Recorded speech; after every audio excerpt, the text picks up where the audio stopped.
Well, hello, everyone, and welcome to Word Equity Speech Stories. I'm your host, Dominique Kennedy. I'm so happy to be here with you all today. Thank you for those who have set time aside specifically to join in this conversation today. Some of you guys moved meetings, moved mountains, and all kinds of things just to be here. So we are so grateful for that opportunity. I'm especially excited about my guest today, Mr. Derek Mitchell. You guys are going to get a chance to know him for those of you who are new to this particular broadcast or maybe new to connecting with those who are in the community we'll be speaking about today. So I'm super excited. I'm super excited to have Derek on today. I'm going to have him introduce himself, and we're just going to jump right into the conversation. Derek, good morning. How are you? I'm doing pretty good. How are you? I'm doing great. Thank you for asking. It's a bit of a different kind of a rainy morning here, but we're just going to keep it moving, right? Right, So, right. Derek, would you mind telling the audience a little bit about yourself before we jump right into this conversation? Sure. My name is Derek Mitchell. I was born and raised in Atlanta, Georgia, which is where I still live, and I am a person who stutters, and I am currently the leader of the National Stuttering Association Atlanta chapter, which is why I'm here speaking to you this morning. Excellent. Thank you for sharing that information. Those of you who are friends of Derek, followers of Derek, definitely. I know you have plenty of wonderful things to share. I certainly have awesome information to share as well. We've had an opportunity, Derek, to connect on a few different things. We've exchanged on travel because you're quite the travel enthusiast, and also just some candid conversations about things related to relationships, communication, and the community of people who stutter. So that's what we're here to talk about today. My first question for you, Derek, I wanted to find out, have you personally made any observations regarding how you show up in conversation? Our platform is based on communication and how communication is the cornerstone of strong relationships. So I wonder what your thoughts are on how you show up in conversation, and what the outcomes are that for you both personally and professionally. Well, I would say that me now versus which I recently turned 40 years old. Wow. So me now versus even 6, 7 years ago is that I actually show up for the conversation. Mm. And then I, I'll explain that. Mhm. So as a person who stutters, I spent a lot of time in my own head just thinking about how I speak, who's judging me, what are they going to say about me, what will they think about me, and what that led to is really me not being present in conversations for the majority of my life. Mm. So for so many years, I didn't really connect with people the way that I wanted to because I wasn't really present. Mhm. I was focused on me and how will I be perceived um, versus just enjoying the opportunity and privilege of getting to connect with and know another um, um, um, person. So Mhm. the biggest difference um, now is that I show up and that I'm present, and I still have a lot of work to do in that area, but it's led to some much different outcomes. Um,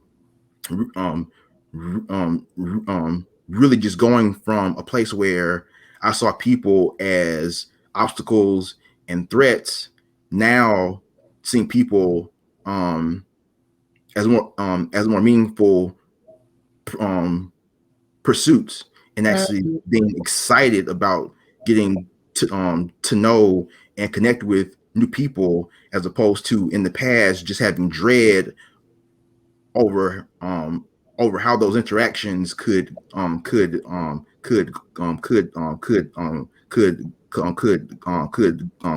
wrong as a result of me having a stutter.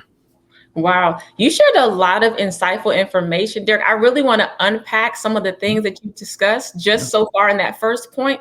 Mhm. One of the things I've tended to speak about is the perception of how you are perceived, or the concept of how a person is perceived in conversation versus being received. You spoke to that in your first, your first comment, in that you talked about the opportunities to simply show up and be present in conversation versus allowing yourself to spend the majority of the time kind of rolling things over in your head, is what it sounds like, or rolling things over as it relates to how is this person going to perceive me? What is their perception of me? Versus I can be received in a way that adds value to this conversation as well. That's one of the premises and pillars of the word equity model, which is a book that I recently came out with. It's the essence of intentional speech that adds value to others. And, when we think about in conversation, the fact that we're showing up and we have this unique opportunity to add value, to exchange, to glean from one another. I really appreciate your perspective on that. And I think that takes a lot of self-awareness, a lot of introspection, just opportunities to see self in a different way from the perspective and vantage point of how you may present yourself and what the other person may be able to gain just by you showing up in the conversation. I really appreciate those points that you shared. And that kind of leads me to, what do you find, are there things that you do on a daily basis that are practical, helpful, supportive, beneficial, that you feel helped you to get to the place of showing up differently in conversation? Probably the biggest thing that I do, well, the most impactful um, thing that I do every day, which is simple but not easy, is to always ask myself, are my thoughts and perspectives based on um, um, my feelings versus the facts of observed reality? Mm, And I do that because when you spend so much time in your own head, you create this, this internal world mm-hmm, for yourself, which everyone does to an extent. But for me, and I would say for a lot of other people who stutter, we spend so much time in our head and our own feelings. We create this internal world, and then expect that the real world will act in step and accordingly with what we created in our own um, head. And when mm-hmm, those two worlds meet, mm-hmm. reality always wins. Yes, yes. And then that's where you get the frustration and the disappointment and the bitterness and the resentment, which I've experienced all of that Mm, so many times just based on what I created in my own head. It just didn't match up with reality. So every day I have to question what I'm thinking and what is it based on. Is wow. it um is it feelings or is it facts? And that really helps to keep me in a place where I'm grounded um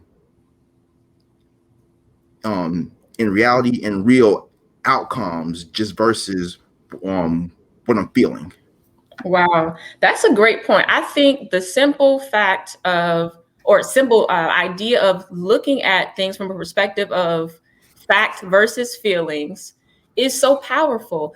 I believe that if we were able to consider those things in showing up to a conversation, consider what is something that we have either allowed to show up based on previous experiences, what things we've allowed to show up based on our own self-concept. Mhm. I believe those are really powerful points. And I love that we, when we talked about this conversation and going into it, that intersectionality, that intersection of where different opportunities, different experiences, different thought processes meet you in the point of having a conversation with someone, interacting, exchanging, and those things that can serve as a barrier for you in allowing you to have those opportunities. And I'm so glad that you brought up the fact that it's something that that's not just experienced by people who stutter. That's a human experience for people.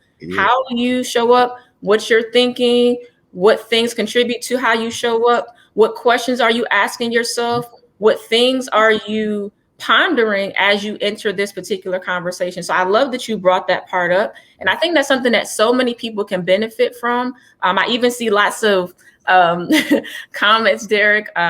We have lots of folks that are really agreeing with the perspective that you shared. Thank you, Carl Coffey, for sharing your comments. Thank you, Douglas, for really taking the opportunity to share back on just being a part of this conversation.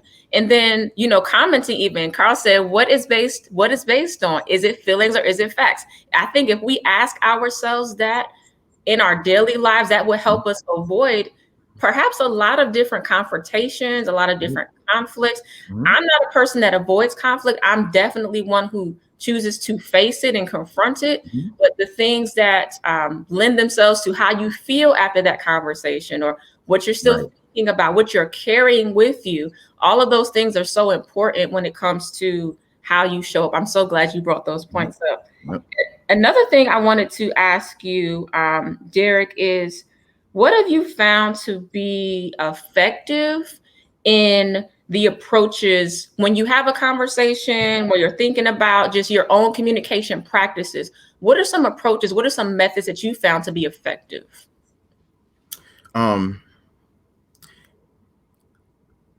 Seek to understand, I may be misquoting this, but this is one of the 7 habits of highly effective people. Seek first to understand, then to be understood. Wow. And you mentioned earlier about wanting to add value in your interactions with people. And what I found is that for me is that I always looked for someone to add value to me, to validate me, and looking for an interaction to make me feel a little less dreadful about having a stutter. Got you. And what I would miss is the piece where I never considered how people experienced me. And it took me so long to understand, and I don't say this lightly, how devastating the impact of that is. And I'll give an example. I used to be involved in campus ministry. This is years ago, and some people who didn't know me then, who know me now, would never believe that. But yeah, I used to be the one on campus with the Bible, preaching the word. that was me. All right. And so I'm still connected to a lot of those people on Facebook. And when I really understood the consequences of not understanding people and how to connect with them, is when I would see people post pictures from this was more than 20 years ago, of different events, different things, and tag all these people. And what I noticed is that in a lot of those posts, I wasn't tagged or in any of those pictures. And I would look through and like, wait, you guys went skiing? You guys went to a concert? Wow. You guys had a picnic? Like, I wasn't invited to any of these things. And I felt some kind of way about that. I didn't want to admit it for a long time, but being around all those people and seeing all those events and you know, in a sense, kind of feeling like a ghost in those situations where I was there, but had no impact on anybody around me, and just kind of just floated and you know, and kind of just floated through that period of my life and made very few meaningful connections. But then, you know, really being honest about it and looking back on how I interacted and connected with people, then I understand it, because I was, you know, insufferable might be a good word Mhm. for how people experienced me. You know, because I look back and you know, at those situations and kind of recounted things that I would say, how I would approach people, address people, and just kind of at that time not understanding what body language and you know what and, you know and what different facial expressions meant, but now older thinking, oh, I was pretty offensive back then. Mm. I was pretty annoying, insufferable, Okay. and not until just recently, after watching this video on YouTube, did did I understand why. I Mm. was watching a video with Dr. Jordan Peterson, and he was talking about social development. And what he said was is that a 5-year-old won't play with a 3-year-old, and the 5-year-old definitely won't play with a with the 5-year-old who's not 5, but is Okay. actually 3 as far as um maturity. Wow. And because I had kept myself so isolated as a kid and through my teenage years, by the time I was 18 and off to college, um, my age socially, my maturity socially was probably that of a 13-year-old. Hmm. Okay. So imagine a 13-year-old trying to interact with people in college and how that might go over. That was me. And that's why I got the outcomes that I did at that point in time. And it took a lot of, you know, real honesty um um with myself to start dealing with it. And you know, I'm still not there. You know, I Mhm. still socially, relationally have a lot of maturing to do. And now, you know, I realize, you know, the wake of destruction that socially that, you know, that's left in my life. And so now I'm working hard to really to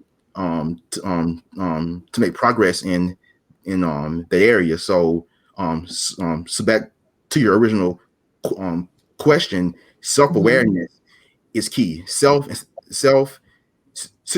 situational and social awareness is key, because if you have understanding in those situations, that's the first step to being able to really meet um um to develop a meaningful connection with other people. Absolutely. Derek, you shared so many gems in that dialogue that you just we just had an exchange on. I really appreciate, first of all, I appreciate the fact that you're being so vulnerable. It takes a lot to openly share from a place of self-awareness. And it shows that you've done the work. You've done the work, you're doing the work, you're taking the time to really dig into and dive a little deeper into those things that may have impacted the outcomes that you're seeing currently, both personally and professionally. So I don't take that lightly. I greatly appreciate your transparency, your vulnerability. I love the things that you spoke about as it relates to being able to consider from a place of self-awareness how the level of maturity. And maybe that was perhaps based on the opportunities you've taken. Maybe there were opportunities that presented that maybe were not able to be taken advantage of, but thinking about from a perspective of just where people are socially, developmentally, because you're right, you could be a particular age, but developmentally, where you are as far as how you show up in your conversation, the things you bring up in conversation, how you're able to present yourself. There's so many different things that occur without us even saying a word yet. You know, our body language, our posture and positioning, facial expressions, gestures. These are all the different things we have to consider before we even say any words. And then when we open in conversation, how willing are we to engage and dive deeper into that exchange? How willing are we to share more of ourselves? How willing are we to put ourselves in a place where we're able to receive fully? You know, we have so many different things that we consider and have to be considered in just a single exchange. So being able to be open, honest about where you are, consider the places that you want to go, and really thinking about the work that's being done. I really appreciate that so much. And as we dive more into some of the points you made, I want to make sure that we give the audience an opportunity to share their comments, continue to share those comments, guys. And you can ask questions. I really want to make sure this is a conversation that everyone feels a part of. Wanted to make sure that we got to some of the things that were shared. So as we jump right back into some of the things you touched on, Derek, I want to make sure I address some of the things that were asked. Carl did ask, did you have a lot of avoidance back then? Do you feel like avoidance was a part of that? Oh, yeah. I didn't. I couldn't. I can't state enough how much I hated being me. And yes, I hated being me. I hated having to deal with my voice. I hated having to be able to feel like I was restricted in talking to people. Even when I found the National Stuttering Association for the first time, I was filled just with so much shame that the thought of being in a room full of people who stutter, that that was a depressing and offensive thought. Like, I felt offended the first time somebody suggested that I go to a meeting. I was offended because I did not want to be associated with that label of having a stutter at all.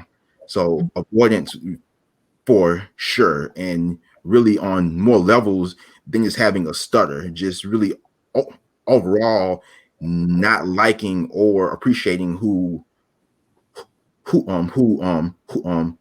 I was as an individual. So that definitely played a major role in that, because how you feel about yourself, that projects a certain energy that that we often don't realize people can pick up on that.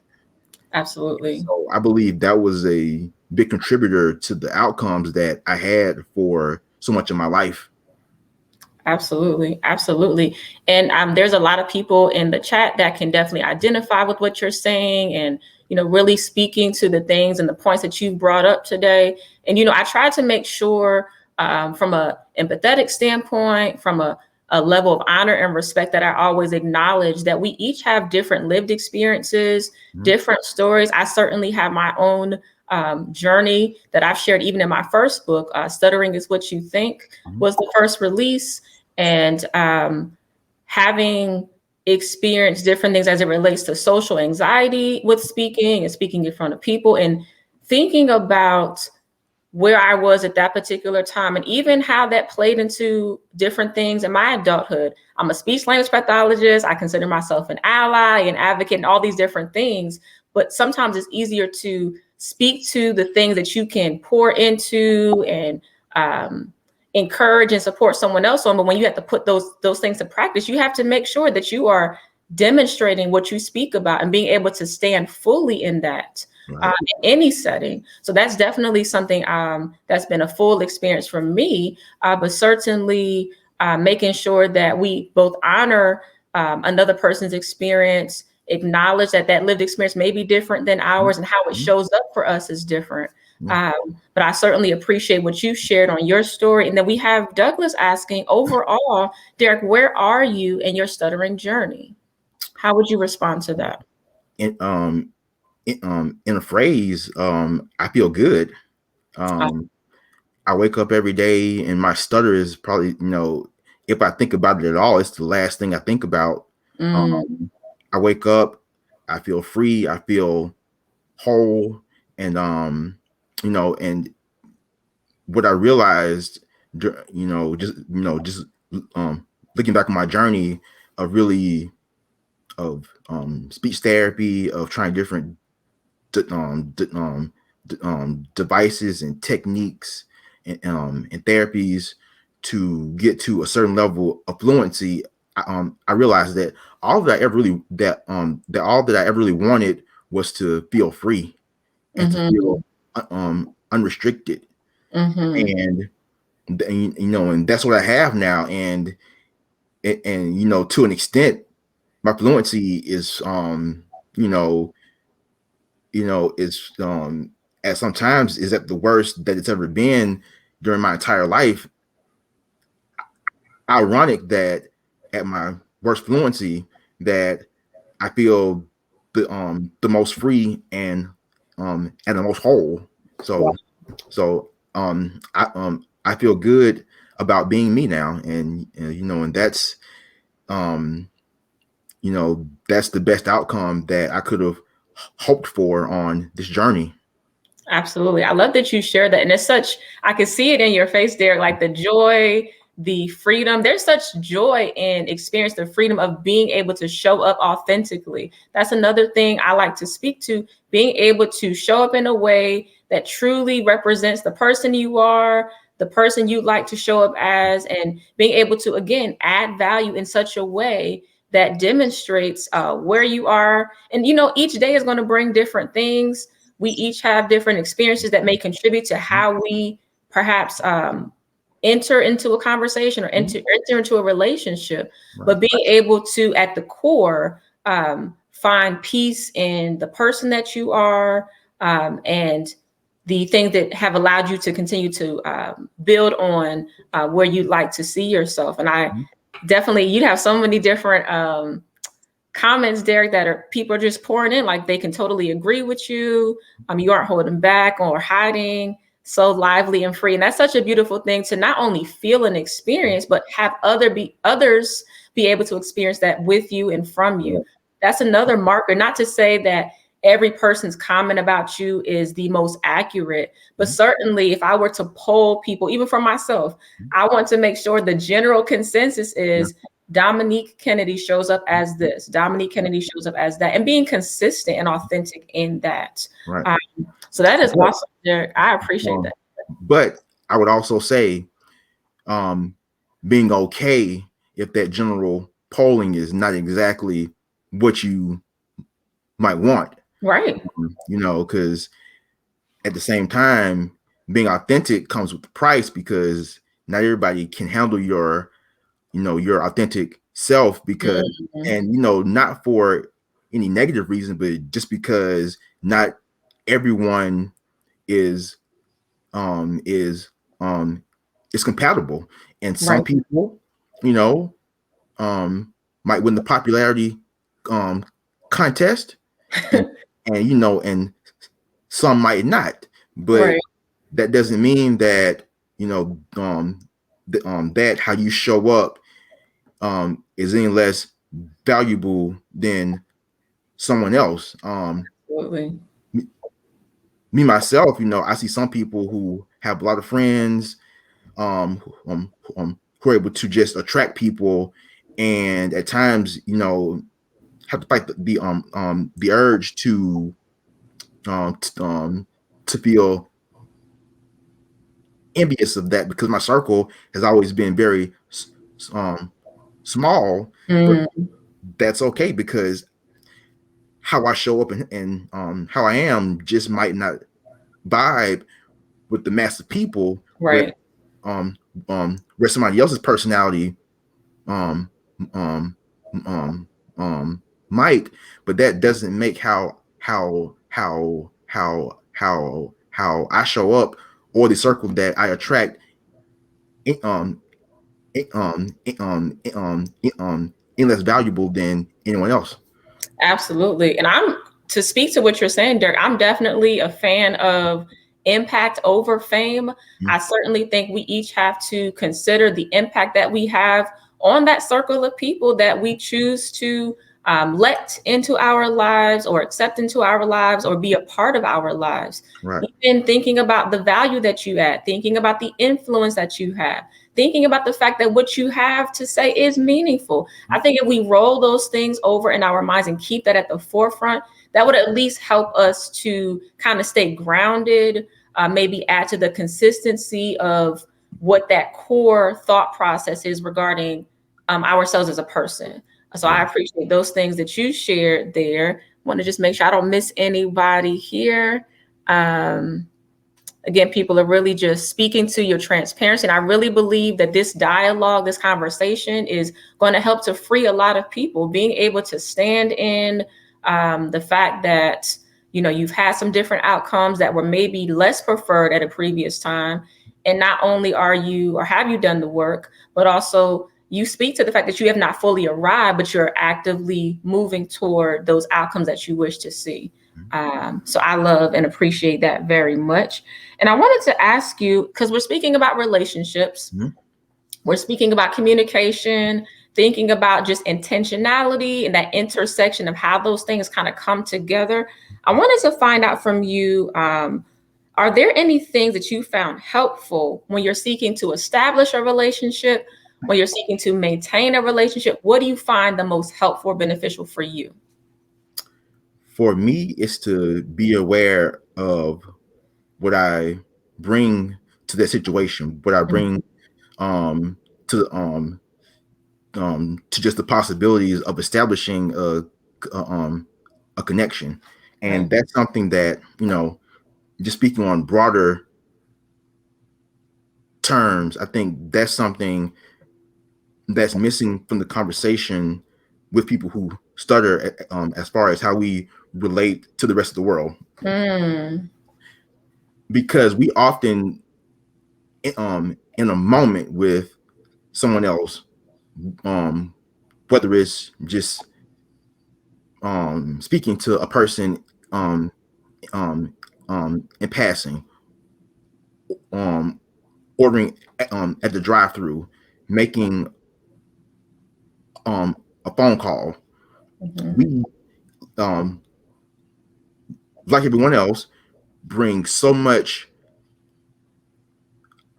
of our own personal experience and context to that situation where it might not fit. And then so um as an example, mhm. and this is when this lesson really became cemented.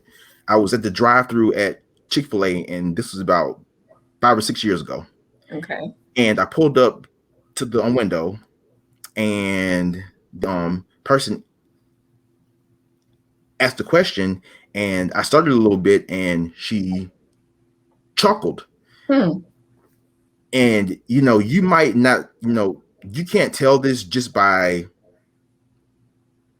casually observing me, but when I get um um um triggered, I can easily go from 0 to 100 like that, and it's scary. It's scary.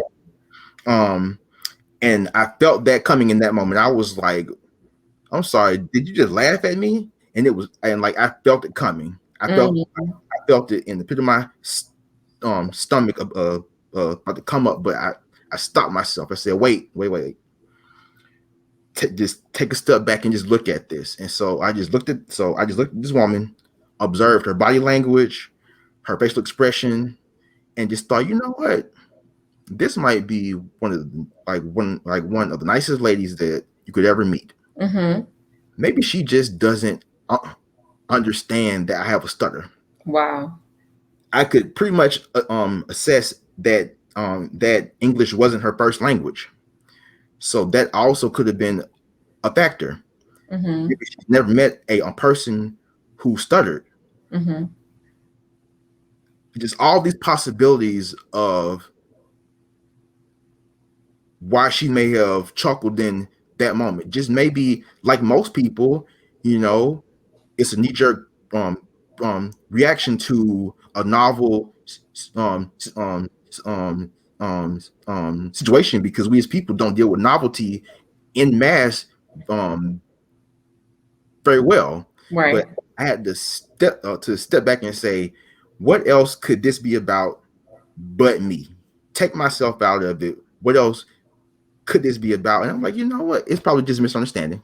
Yes. And and and so really, I think pushing ourselves to have that, that awareness is a big step because oftentimes what you see is that um we get offended very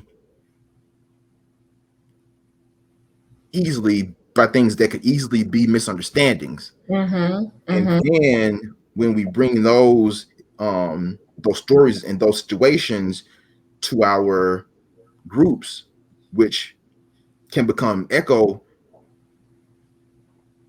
chambers, Mm-hmm. our offense gets reinforced, Yes. and we never take the step back and just say, what else could that person's reaction have been about, except maliciously um, lashing out at something that they didn't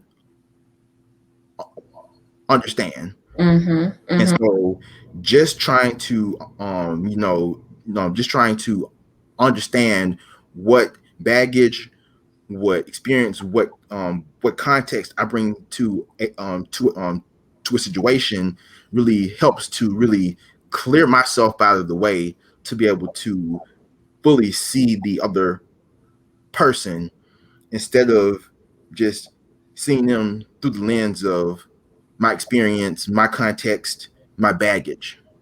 Wow. Wow. I love that you were able to take yourself out of the situation and try to look at it from a perspective of what else could it be. I think we could each, as communicators, all communicators, benefit from taking a step back and asking ourselves some questions. Actually, and I'm going to bring up another publication, but Reconciliation Through Conversation is another book I released in 2020. And literally, that book is chock full of different situations and the questions we must ask ourselves, the opportunities we have to ask questions about a situation, because oftentimes, as you were speaking to, you don't always know what's contributing to that. Perhaps it is a language difference or language barrier. Perhaps it is that person's lack of understanding or experience or exposure to a thing. Maybe you came in on the tail end of her chuckling about something that she was thinking about prior to. Who knows what the situation is? And I think there's an opportunity to ask questions rather than jump to assumptions or conclusions and give people an opportunity to really present themselves in a way where you can just gain some understanding. I think that's an awesome opportunity to have a teachable moment as well, because it's not your responsibility to be the voice for every person who stutters. And if that's the platform you've chosen to take on, kudos to you. And it's not any person's responsibility to take on the sole role of teaching on any particular thing, again, unless you've chosen that particular platform. Um, but I think it's an awesome opportunity to just allow someone to experience something different, learn from that experience, and be able to show up differently next time. Perhaps they will add, mutual respect to that next time. Maybe they'll speak up on behalf of another person, having known, hey, I didn't handle that situation as well as I could have, or in the best way that I could have. Perhaps I can do something differently. Perhaps there are some things that need to be considered differently. So I definitely appreciate that. And you spoke about the echo chamber. I appreciate the opportunities that are allowed for and given in the different groups that we have on social media. I appreciate the opportunities for people to share in the way that they feel helps them to connect. Why are we here? We want to connect. That's a basic human need, to feel acceptance, to feel belonging, and to connect. But I can agree with you in being in a position of an observer in some respects, and noticing some of the things that are shared, and people really pouring their hearts out, which I appreciate being able to see that, having a space and a place that's safe where people feel an opportunity to share. But I can certainly see how the different comments are shared, how the different feedback shows up, perhaps based on someone having experienced the same thing or something similar, or maybe having a difference in understanding or perspective based off of what was posted or shared. So I think that is something definitely to speak to, and making sure that we consider all factors, honor that that person had the courage to share, but also be open to the possibilities Right. regarding that particular comment. Yeah. And just, I think that what happens is that exploring those possibilities, exploring those different perspectives and options, I think that many people would see that as diminishing a person's experience. So I think that's why you don't see as much of it as probably is needed. And so then what happens is that, the support that we come and integrate in the community to receive, if not administrated properly and executed um, um, properly, can become a crutch, and that crutch can become an anchor. Wow. And I was reading a book this week, and one of the small chapters was about support. And after I read it, I was triggered immediately because because it really put the idea of support in a different light that I hadn't thought of, but not in as in a less positive light than we think of it. But I had to kind of step back a little bit from my feelings, and read it again, and really take a deeper assessment of what it was saying. And actually, I have the book here. I want to just read just a bit of it. Please do. And this is The War of Art by Stephen Pressfield. And shout out to my guy David, who actually did the Spanish translation of this book. Kudos to you, David. And it says, any support we get from persons of flesh and blood is like monopoly money. It's not legal tender in that sphere where we have to do our work. In fact, the more energy we spend stoking up support from colleagues and and loved ones, the weaker we become, and the less capable of handling our business. Wow. I read that and I was like, who the hell does this guy think he is? Speaking about support like that, because people need, Right. support at times, and need Right. people who understand. So what is this? I put the book down because I was like, Wow. Had to step away from it, huh? but I thought about it and I was like, okay, what is the purpose of support really, and the connections and and um and the relationships that we build in our support networks? What is the purpose of that? Refuge and refueling is what it came down to for me. Support is for refuge and refueling. But the problem is that growth and development doesn't happen in those places. Wow. That's not what they're for. Those places are to give you a boost so that when you go back out in the real world, you can continue to make progress and develop. But what I've seen is what happens is that support should also come with challenging, because I've been seeing a counselor on and off for about 10 years now.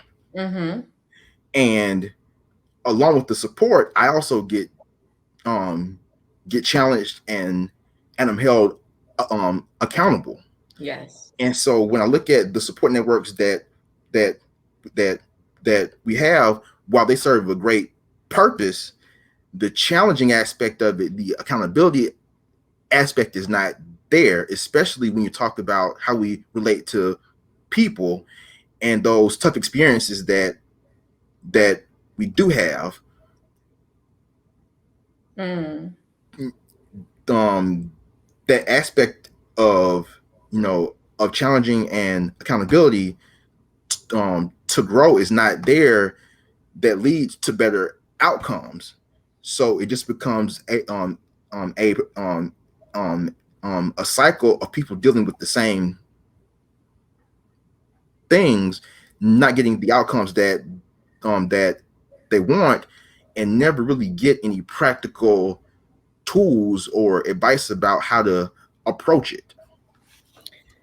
Those are some excellent points there. And the words that really ring out to me, the accountability, the opportunity to confront challenges for the purpose of growing and developing. You're right. The parameters in which, and this is my perspective as well, the parameters in which we are able to grow, are able to kind of reach that next level, able to develop, they're not always the most optimal conditions as it relates to what we would most prefer, or what would feel good, or what would, allow us to be comfortable. Oftentimes they are within uncomfortable situations, within uncomfortable conversations, where we're able to not only see ourselves differently, but view the perspective, viewpoint, vantage point, gain insight as to maybe how another person experiences things, and learning from their experience. And I believe that area of support, while it is necessary, I think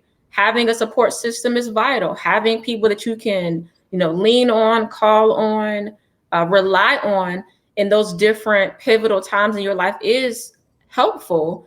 But I do agree in that if you're only relying on that particular piece, if you're only seeking out that particular arena, or let's just call it like the yes friend, like the yes people, if your only friends are just yes, yes, yes, not those who will challenge you or stretch you or help you move to that next level, or ask you questions, really question, what is it that motivated you to do that particular thing? What reasons do you have as to why you chose to do that? Why do you think that way? I think those are things that help to contribute to just not only just growing ourselves, developing ourselves, gaining understanding, being able to just, again, elevate in a way that helps us to show up in a better way and get the outcomes you want to get. When we think about relationships, yes, we want to connect. Yes, we want to exchange, but you should go into it with an intention in mind. When you enter a conversation, you should have some form, some fashion of something you're seeking from that, whether it simply be to build rapport with someone, to hope to have another opportunity to exchange, whether it be to learn something, whether it be to add value, gain knowledge, all these different principles and things that happen when we have a developed, or at least a foundation of an intention in entering conversation. I think when we ask ourselves, what do I intend to seek from this person who is in my support group? What do I hope to get from them?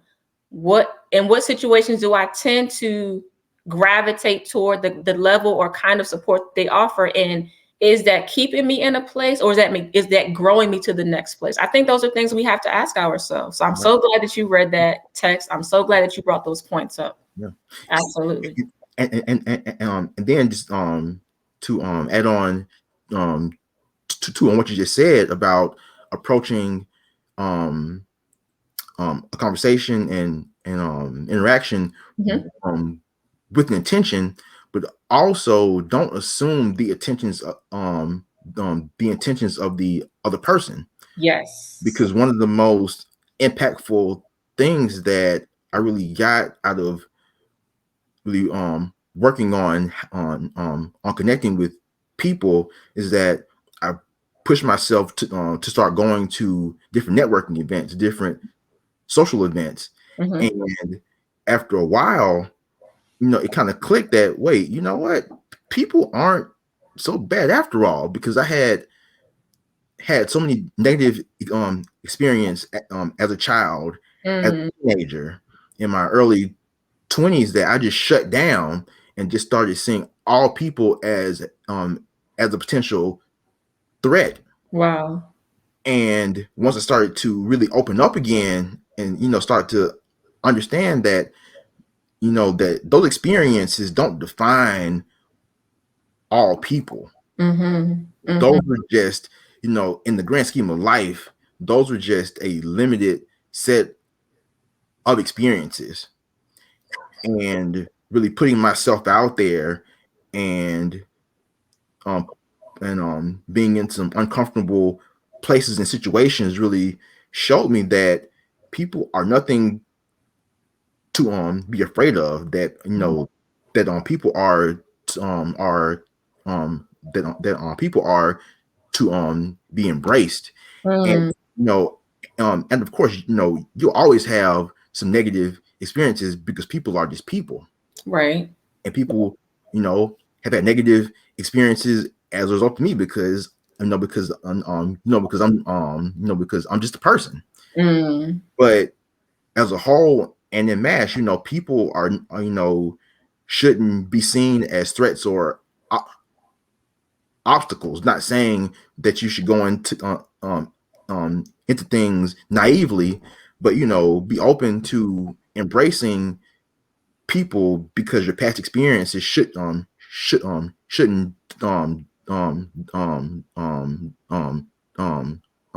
define how you see people as a whole.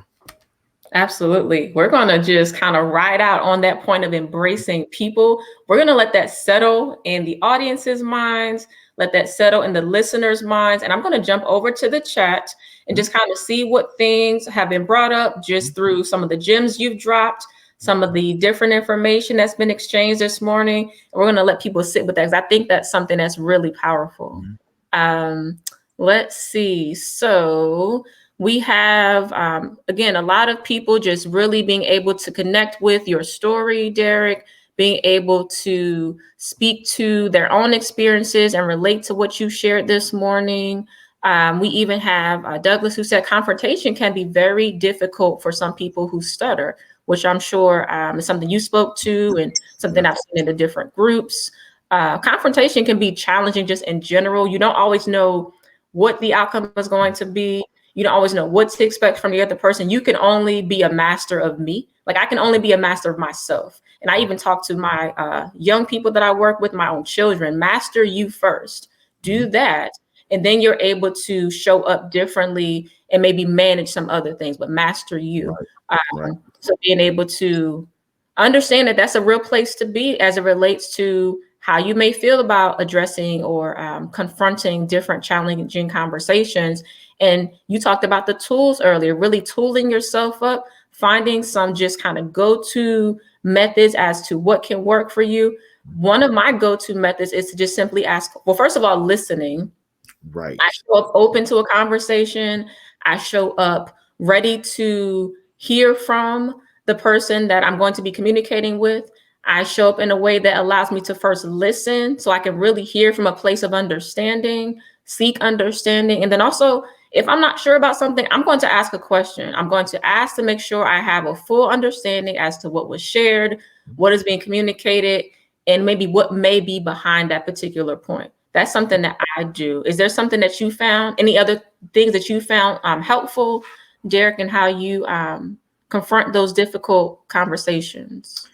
See, I was always a conflict avoider, and Mm, you really just nailed it as far as having to master yourself first, because I was never really confident in my voice and my ability to be able to really um, to stand up in the midst of a conflict. So I would just um, avoid it. So really, mm-hmm, I think you just nailed it. Is being able to first have a confidence um, and the belief in yourself, mm-hmm, that you can withstand whatever pressure might come as a result of a conflict. mm-hmm. Um, but also, just being able to be okay with the outcome. Yes.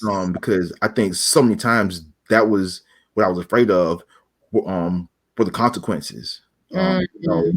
Whether I would be held accountable for something I had done, or maybe after this, confrontation was over, maybe this person wouldn't be in my life anymore, and trying to prolong it for as long as possible, in order to keep things quiet and comfortable for as long as possible.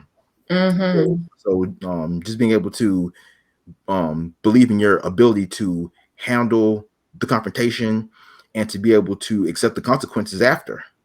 Absolutely. Absolutely. And for the audience that's listening, if you all are able to identify with some of the points that were shared specifically on confrontation and how that is confronted, if you'd like to drop in your comments about, what were the things that you were most concerned about? What were some of the reasons that you would perhaps avoid a particular conversation based on what you perceived as to what would happen as a result? So Derek definitely shared about maybe the separation from a person or difference in a relationship afterwards or being held accountable. What are your reasons? Definitely feel free to drop that in. Uh, Irene actually just made a great um, um, um, um, comment where she just said, while this conversation explores relationships from the lens of a person who stutters, so many, if not all, of the points you've spoken about really apply to conversations with all people. And that's the point. And, Absolutely. and that's the point that I think that so many of us, as far as people who stutter, miss, is what we have in common um, with people who don't stutter. That, Mm, the same fear, same anxiety, same struggles, same concerns, same issues with connecting with people, same issues with feeling alone and isolated. And what we do too often is attribute those difficulties, those struggles, solely to having a stutter, versus just being a person in this world. And we put up a barrier between us and everyone else, and that leads to a huge gap in understanding and empathy.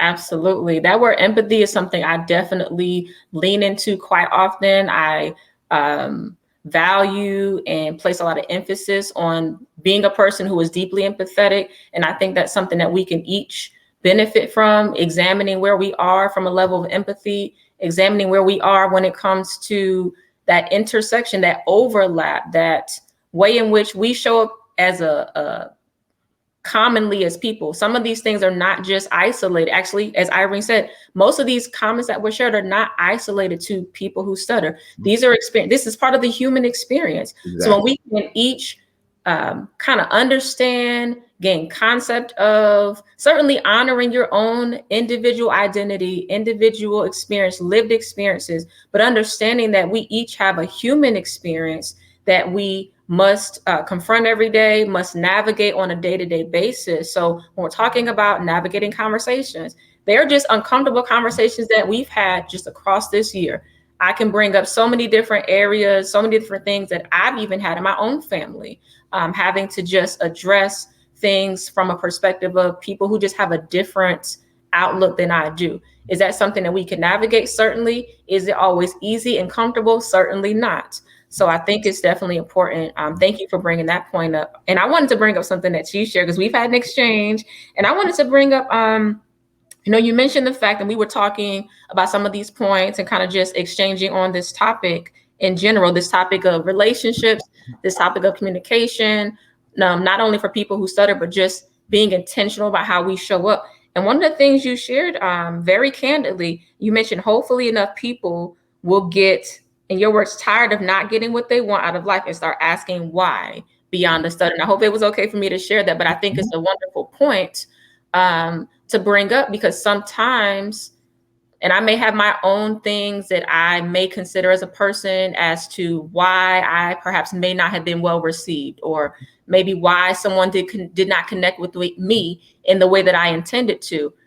Maybe that thing that I'm holding on to is less about the thing and more about something else that maybe needs to be considered. And you're right, the outcomes that we seek to have, we have to own the part that we play, and we have to explore those other areas that may also be stepping stones, contributors, ways in which we can get what we seek to gain through just a reflective, introspective, self-awareness perspective. So, Right. Yeah. Yeah. absolutely. And just to further that, as I get older and mature, really focusing on outcomes is really become the bottom line. Absolutely. For me, did I get what I want, or did I not? Is something working, or is it not working? Because all the rest of it is just posturing and feelings. You can feel good about something and it not be working. You feel good about something and not get the outcomes that um that you want. And so my hope is that people in mass will get so tired of not getting what they want and not getting the outcomes that they want, that they'll start to ask more probing and thoughtful um, questions, and start to dig deeper into their experiences, and really try and get to the core of, why am I experiencing what I am in my life? Why am I not getting what I want out of life? Why do people react to me the way that they do? And really just just go beyond just the knee-jerk reactions to just blame stuttering for everything, but to really think deeper about your life, how you are experiencing your life, and how the people experience you as well. Powerful points. Powerful points, Derek. And I really, just to even further add to what you shared, one of the things I like to think about when I have a conversation, I like to think about what takeaways would I say that I was able to gain from an experience and from an exchange, and what perhaps would be the takeaway that the listener would leave with. What is something that I was able to impart? What value did I add? Did I get the outcome that I intended to get upon entering that conversation? Because again, we talked about intentions. We talked about having some level of consideration as to what you're seeking through that conversation, through that exchange. Did I meet my goal? And that's definitely something from a word equity model perspective, something that we can each take an opportunity to consider, think about, ponder, sit with, kind of lean into a little differently, and just really sit with that concept. So I appreciate what you shared on that. And I think that's something that we can each just walk away asking ourselves, reflecting on, taking the time to really take a deeper dive into some of the points that you brought up with that. Derek, it seems like we could be here all morning. I No, it's definitely not wrong time. I would definitely want to continue this conversation. I'm excited because we get to connect very soon. We'll be at the the 2021 National Stuttering Association Annual Conference in Austin, Texas. So I'll get a chance to see you face to face there. I'll be presenting some information there on Friday. And I am just super excited about connecting with the community, connecting with colleagues, connecting with those who are just really a part of this space and wanting to continue and add to this conversation. So I am looking forward to that. I can't put enough emphasis on the fact that I appreciate your vulnerability. I appreciate your willingness to have this conversation this morning and not only speak from a place of a person who stutters, but speak to the humanness of the things that we need to consider in conversation, the things that we need to consider in relationships and how we communicate. So I greatly appreciate the value you added to this conversation. And if there's any other points you want to share, please feel free to do that. And also let the people know how they can reach out to you and connect with you in future ways. Yeah. First, just thank you for um, having me on here. It's it's always a pleasure to talk to you, whether it's through Messenger or on your platform. It's always a pleasure. I am on Facebook. I'm on Instagram, but very little. So just look up Derek Mitchell, and you should find me. Okay. And I guess the last, if I could sum this up, really, with anything, I would say, seek to understand yourself and other people, and not just seek to understand who you think you are, but who you really are, and be willing to not be the only voice that you use to develop that understanding. Be willing to listen to how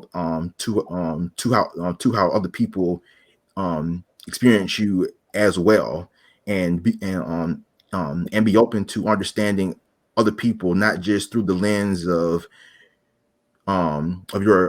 your experiences, but just who they are as they show up with no context.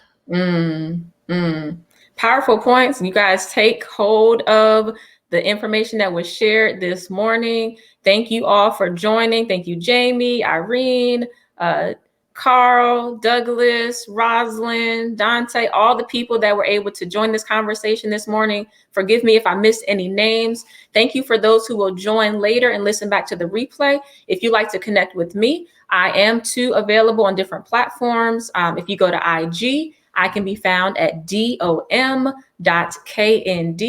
On Facebook, I can be found at Dominique KND. You're welcome to go to www.dominiquekennedy.com.